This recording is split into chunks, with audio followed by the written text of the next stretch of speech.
Have you ever wondered why Undertaker stopped doing the last ride? The last ride was one of his famous moves, but during his last years, he stopped doing it. And there are mainly two reasons for this. One, the last ride was a finisher of American Badass gimmick, so the Deadman gimmick won't be using it.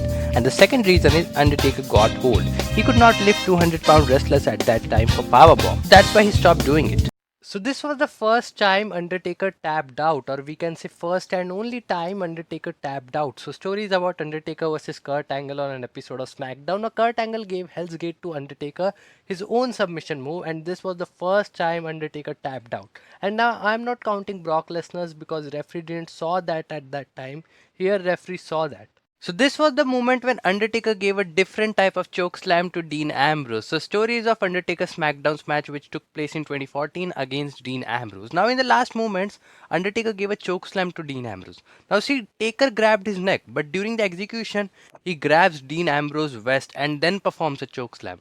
Now it was a very different type of choke slam. You might have never seen this type of choke slam and you cannot execute this type of choke slam if your opponent is not Dean Ambrose. This was one of the most important match of Undertaker's WWE career. So this is the story of WrestleMania 23 Batista vs Undertaker. Now why it was one of the most important? It was Undertaker's first WrestleMania championship match after 10 years. The last time he wrestled for that championship at WrestleMania was WrestleMania 13 against Psycho Sid.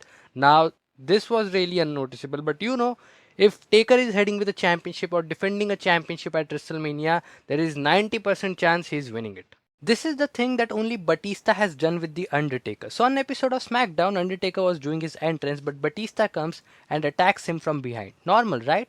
But listen, Batista is the only person to attack Undertaker during his entrance. Nobody has ever done this to Undertaker in his long WWE career. Nobody has ever dared to do that. The only problem I think was WWE showed that entrance in a way that it was feeling like something's gonna happen. His man for this match mentally, and they have thought about that. That's right. Oh, Undertaker!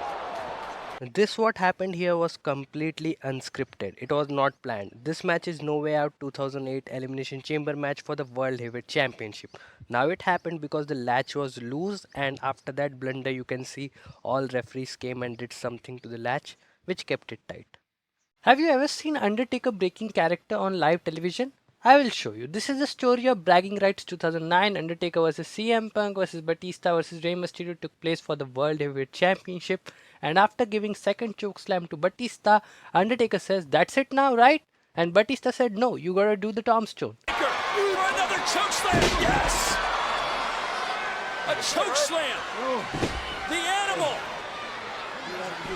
The animal. Why did the Undertaker went from this to this? So Undertaker is also known for his look, but during the period of WrestleMania 28 when he returned to WWE, he came back completely bald, and the reason is he felt that his long hair was annoying and he didn't like always have to mess with it.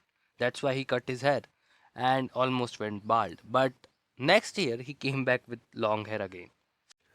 How did Undertaker survive the burning casket? So those who don't know, on Royal Rumble 1998, Kane burned Undertaker in a casket after a casket match with Shawn Michaels. But how did Undertaker survive it? So I'm gonna reveal the magic trick. So see, look at this image. You can see a door in the casket. Now the casket was stick to the ring, and when Kane was locking up the casket, the Undertaker just escaped the casket through the secret door and went under the ring. Now nobody's in the casket, so Kane just burned the casket freely.